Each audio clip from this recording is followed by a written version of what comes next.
ಕೊಳ್ಳೇಗಾಲ ತಾಲೂಕು ಮುಳ್ಳೂರು ಗ್ರಾಮದಲ್ಲಿ ಬಂದಿರುವಂತಹ ಪ್ರವಾಹ ಅಂದರೆ 31ನೇ ತಾರೀಕು ಮಧ್ಯರಾತ್ರಿ ಸುಮಾರು 2 ಗಂಟೆ ಮೇಲೆ ಸುಮಾರು KRSಯಿಂದ ಹೊರಬಿಟ್ಟಿರುವಂತಹ 2 ಲಕ್ಷ ಕ್ಯೂಸೆಕ್ಸ್ ನೀರು ಪ್ರಭಾವದಲ್ಲಿ ಮುಳ್ಳೂರಿನ ನಾಡಗೌಡರು ವಿವಿಧ ವರ್ಗಗಳೆಲ್ಲ ಸೇರಿ ಮಾಡಿಕೊಂಡಂಥ ನಾಡಗೌಡರು MP ಇಂದ್ರಾ ಮತ್ತು ಅವರ ಪತ್ನಿ ಶ್ರೀಮತಿ ಮಮತಾ ಇಂದ್ರೇಶ್ ಕುಮಾರ್ ಅವರು ಇವತ್ತು ಗಂಗೆ ಪೂಜೆಯನ್ನು ಮಾಡಿದ್ರು. ಕಾವೇರಮ್ಮ ಕಾಪಾಡಮ್ಮ ಅಂತ ಹೇಳಿ ಅವರು ಇದು 2ನೇ ಬಾರಿ 2018ರಲ್ಲಿ ಒಂದು ಸರಿ ಪೂಜೆ ಮಾಡಿದ್ರು ಇದೇ ದಂಪತಿಗಳು.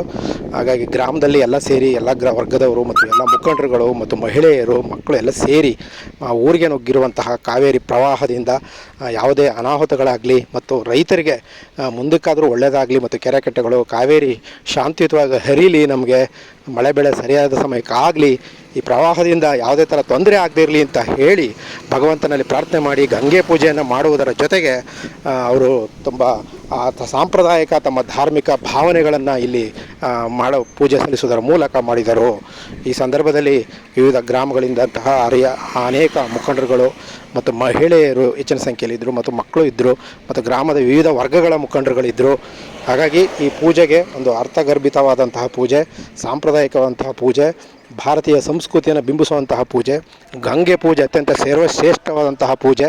ಆ ಪೂಜೆಯನ್ನು ಮಾಡುವುದರ ಜೊತೆಗೆ ಅವರು ಹೆಚ್ಚಿನ ಮಹತ್ವವನ್ನು ಕೊಟ್ಟಿದ್ದಾರೆ. ಕಾವೇರಿ ಪ್ರವಾಹ ಬಂದರೂ ಕೂಡ ಮನೆ ಮುಂದೆ ಬಂದಿರುವಂತಹ ನೀರು 2 ಅಡಿ 3 ಅಡಿ ನೀರಿದ್ದರೂ ಕೂಡ ಅದರಲ್ಲಿ ಇಳಿದು ಪತ್ನಿ ಇವರಿಬ್ಬರು ಇಳಿದು ಇವತ್ತು ಅಂದರೆ ಗುರುವಾರ ಬೆಳಿಗ್ಗೆ ಸುಮಾರು 10ರಿಂದ 11 ಗಂಟೆ ಒಳಗಡೆ ಪೂಜೆಯನ್ನು ಸಲ್ಲಿಸಿ ತಮ್ಮ ಧಾರ್ಮಿಕ ಭಾವನೆಯನ್ನು ವ್ಯಕ್ತಪಡಿಸಿದರು. ಮತ್ತು ಇಲ್ಲಿ ಒಂದು ವಿಶೇಷ ಅಂತಂದರೆ ಮುಳ್ಳೂರು ಗ್ರಾಮಕ್ಕೆ ಬಹಳ ಅಷ್ಟು ಹತ್ತಿರದ ನೀರಿದ್ದರೂ ಕೂಡ ಅಲ್ಲಿನ ಕೊಳ್ಳೇಗಾಲ ಮತ್ತು ಕಲಿಯೂರು ಮುಳ್ಳೂರು ಭಾಗದಿಂದ ಹೋಗುವಂಥ ರಸ್ತೆಗಳಿಗೆ ಸೇತುವೆ ಮೇಲ್ಭಾಗದಲ್ಲಿ ನೀರಿನಿಂದ ಆ ಭಾಗದಿಂದ ಯಾವ ಕಡೆ ಕಾರಣಕ್ಕೂ ಮುಳ್ಳೂರು ಗ್ರಾಮಕ್ಕೆ ಈ ಕಡೆಯಿಂದ ಬಿಡ್ತಾ ಇಲ್ಲ. ಹಾಗಾಗಿ ಉತ್ತಂಬಳ್ಳಿ ಭಾಗದಿಂದ ಬರಬೇಕಲ್ಲಿ ಬಂದರೆ, ಹಾಗಾಗಿ ಅನೇಕ ತೇರಂಬಳ್ಳಿ ಉತ್ತಂಬಳ್ಳಿ ಬೈಪಾಸ್ ಕಡೆಯಿಂದನೇ ಬರಬೇಕು ಗ್ರಾಮಕ್ಕೆ ಬರಬೇಕು ಅಂದರೆ. ಈ ಕಡೆಯವರು ಈ ಕಡೆ ಮಾತ್ರ ಅಂಪಾಪುರದಿಂದ ವಾಪಸ್ಸು ಬರಬೇಕಾಗತ್ತೆ ಹಿಂದಕ್ಕೇ. ಹಾಗಾಗಿ ದಾಸನಪುರ, ಹಳೆಯನಗಳ್ಳಿ ಮತ್ತು ಮುಳ್ಳೂರು ಗ್ರಾಮ ಸೇರಿದಂತೆ ಹಳೆ ಅಂಪಾಪುರ ಪ್ರದೇಶಗಳು ಸೇರಿದಂತೆ ಹರಳೆ ಇಂಥ ಪ್ರದೇಶಗಳು, ಎಡ್ಕುರಿಯ, ಹೀಗೆ ಎಲ್ಲ ಪ್ರದೇಶಗಳಲ್ಲೂ ಕೂಡ ಕಾವೇರಿ ಪ್ರವಾಹ ಹೆಚ್ಚಾಗಿರುವುದರಿಂದ ಇವತ್ತು ಬೆಳಿಗ್ಗೆ ನಿನ್ನೆಯಿಂದನೂ ಕೂಡ 2 ಲಕ್ಷ ನೀರು ರಾತ್ರಿಯಿಂದ ಮಧ್ಯರಾತ್ರಿವರೆಗೂ ಈ ಭಾಗಕ್ಕೆ ಹರಿಯು ಬಿಟ್ಟಿರೋದ್ರಿಂದ ಇದು 1-2 ದಿನದಲ್ಲಿ ಏನಾದರೂ ಮಳೆಯ ಪ್ರಮಾಣ ಮತ್ತು ಪ್ರವಾಹದ ಪ್ರಮಾಣ ಕಡಿಮೆ ಆಗೋ ನಿರೀಕ್ಷೆ ಇದೆ. ಹಾಗಾಗಿ ಕೊಳ್ಳೇಗಾಲ ಪಟ್ಟಣಕ್ಕೂ ಕೂಡ ಕಾವೇರಿ ನೀರನ್ನು ಮೋಟ್ರ್ಗಳಲ್ಲಿ ಅಲ್ಲಿ ಶುದ್ಧೀಕರಣ ನೀರು ದಾಸನಪುರದಲ್ಲಿರುವಂಥ ಶುದ್ಧೀಕರಣ ನೀರಿನಲ್ಲಿ ಜಾಸ್ತಿನ ಸಮಸ್ಯೆ ಒಳಕ್ಕೆ ಹೋಗೋಕ್ಕಾಗದೇರಿಂದ ನೀರಿನ ಮೋಟ್ರ್ಗಳೆಲ್ಲ ನೀರು ತುಂಬಿರೋದ್ರಿಂದ ನೀರು ಕೂಡ ಕೊಳ್ಳೇಗಾಲ ಕಾವೇರಿ ನೀರು ಕೂಡ ಇವತ್ತು ಲಭ್ಯವಾಗಿಲ್ಲ ಅಲ್ಲಿ ಕೊಳ್ಳೇಗಾಲ ಪಟ್ಟಣದಲ್ಲಿ. ಬಹುಶಃ ಇವತ್ತು ನಾಳೆ 2 ದಿನ ಬರೋ ಸಾಧ್ಯತೆಗಳು ಕಡಿಮೆ ಇದೆ ಅನಿಸುತ್ತೆ. ನೀರೇನೋ ಸ್ಟಾಕ್ ಇದ್ದರೆ ಮಾತ್ರ ನೀರು ಬಿಡುವಂಥ ಸಾಧ್ಯತೆಗಳಿದೆ.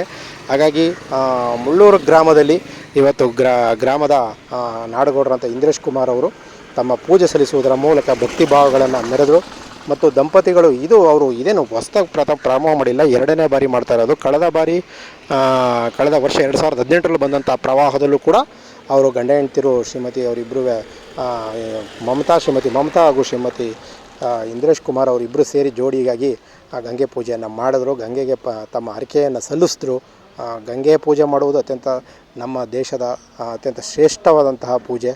ಹಾಗಾಗಿ ರೈತರಿಗೆ ಮೊದಲು ಪ್ರಮುಖವಾಗಿ ಗಂಗೆ ಇಲ್ಲ ಅಂದರೆ ಮತ್ತು ಕುಡಿಯೋ ನೀರಿಲ್ಲ ಅಂದರೆ ನಮಗೆ ಜಲ ಮುನಿದರೆ ಕಾವೇರಿದು ಬಿಟ್ಟರೆ ಕಾವೇರಿ ತುಂಬ ಏರಿದ್ರೆ ಏನೆಲ್ಲ ಆಗುತ್ತೆ ಅನ್ನೋದಕ್ಕೆ ಇವತ್ತು 2 ಲಕ್ಷ ನೀರು ಬಂದಿರೋ ಪ್ರಭಾವನೆ ಕಾರಣ. ಹಾಗಾಗಿ ಈಗ ವಯನಾಡಲ್ಲಿ ಆಗಿರುವಂಥ ಅನಾಹುತಗಳು ನೋಡಿದ್ರೆ ಮತ್ತು ಪ್ರವಾಹದ ನೀರು ಮಳೆಯ ಪ್ರಮಾಣ ಹೆಚ್ಚಾಗಿರೋದ್ರಿಂದ ಕಬಿನಿಯಿಂದ ಜಾಸ್ತಿ ಕ್ಯೂಸೆಕ್ಸ್ ನೀರುಗಳು ಬರ್ತಾ ಇದೆ. ಆ ನೀರಿನ ಪ್ರಮಾಣದಿಂದ ಈಗೆಲ್ಲ ಅನಾಹುತಗಳು ಆಗ್ತಾಯಿದೆ ಅಂತಂದರೆ ಏನೂ ಇದಾಗಿಲ್ಲ. ಆದರೂ ಬೆಳೆಗಳು ಮತ್ತು ಗದ್ದೆಗಳು ಮತ್ತು ಕಬ್ಬಿನ ಗದ್ದೆಗಳು ಇನ್ನಿತರ ಬೆಳೆಗಳು, ರೈತರ ಬೆಳೆಗಳು ಕೂಡ ನಷ್ಟಕ್ಕೀಡಾಗಿದೆ ಅಂತ ಹೇಳಿದ್ರೆ ತಪ್ಪಾಗಲಾರದು. ಮುಳ್ಳೂರಿನಲ್ಲಿ ಸುಮಾರು ಒಂದು 20-25ಕ್ಕೂ ಹೆಚ್ಚು ಮನೆಗಳು ನಾಯಕರ ಬೀದಿ ಸೇರಿದಂತೆ ವಿವಿಧ ಬಡಾವಣೆಗಳಲ್ಲಿ, ಲಿಂಗಾಯತರ ಬೀದಿ ಸೇರಿದಂತೆ ಅನೇಕ ಬೀದಿಗಳಲ್ಲಿ ನೀರಿನ ಪ್ರವಾಹ, ನೀರಿನ ಪ್ರಮಾಣ ಒಳಗಡೆ ನುಗ್ಗಿರೋದ್ರಿಂದ ಒಂದಷ್ಟು ಅಂದಾಜು ಪಟ್ಟಿ ಇನ್ನೇನಾದರೂ ಪ್ರವಾಹ ನಿಂತ ಮೇಲೆ ಅದರ ಅಂದಾಜು ಪಟ್ಟಿ ಕಂದಾಯ ಅಧಿಕಾರಿಗಳು ಪಟ್ಟಿ ಮಾಡಬೇಕಾಗುತ್ತೆ. ಕೊಳ್ಳೇಗಾಲ ಕ್ಷೇತ್ರ ಶಾಸಕ ಎರ್ ಕೃಷ್ಣಮೂರ್ತಿ ಈಗಾಗಲೇ ಭೇಟಿ ಕೊಟ್ಟಿದ್ದಾರೆ ಇಲ್ಲಿಗೆಲ್ಲ ಗ್ರಾಮಕ್ಕೆ, ಮತ್ತು ಕಂದಾಯ ಅಧಿಕಾರಿಗಳು ಕೂಡ ಭೇಟಿ ಕೊಟ್ಟಿದ್ದಾರೆ. ಮತ್ತು ಮುಂಜಾಗ್ರತಾ ಕ್ರಮವನ್ನು ಕಳೆದ ಒಂದು ವಾರದಿಂದನೂ ಕೂಡ ಅಧಿಕಾರಿಗಳು ಏನೇನು ಮಾಡಬಹುದು ಆ ಪ್ರಯತ್ನಗಳನ್ನೆಲ್ಲ ಮಾಡ್ತಾ ಬಂದಿದ್ದಾರೆ. ಅದರಲ್ಲೇನು 2ನೇ ಮಾತಿಲ್ಲ. ಆದರೆ ಈ ಪ್ರವಾಹವನ್ನು ತಡೆಯೋರು ಯಾರು? ಈ ಪ್ರವಾಹ ನೀರಿನ ಸಂಖ್ಯೆಯನ್ನು ಅಷ್ಟು ಸುಲಭವಾಗಿ ಕಡಿಮೆ ಮಾಡಬೇಕು ಅಂದರೆ ಅದು ತಾನಾಗೇ ಕಾವೇರಮ್ಮ ಶಾಂತಿಯುತವಾಗಿ ಹರಿಯಬೇಕು. ಅಲ್ಲಿವರೆಗೂ ಕೂಡ ನೀವೆಲ್ಲ ಕಾಯಲೇಬೇಕಾಗತ್ತೆ. ಅದಕ್ಕೆ 1-2 ದಿನ ಅವಕಾಶಗಳು ಬೇಕಾಗಬಹುದು ಅಂತ ಹೇಳಲಾಗ್ತಿದೆ.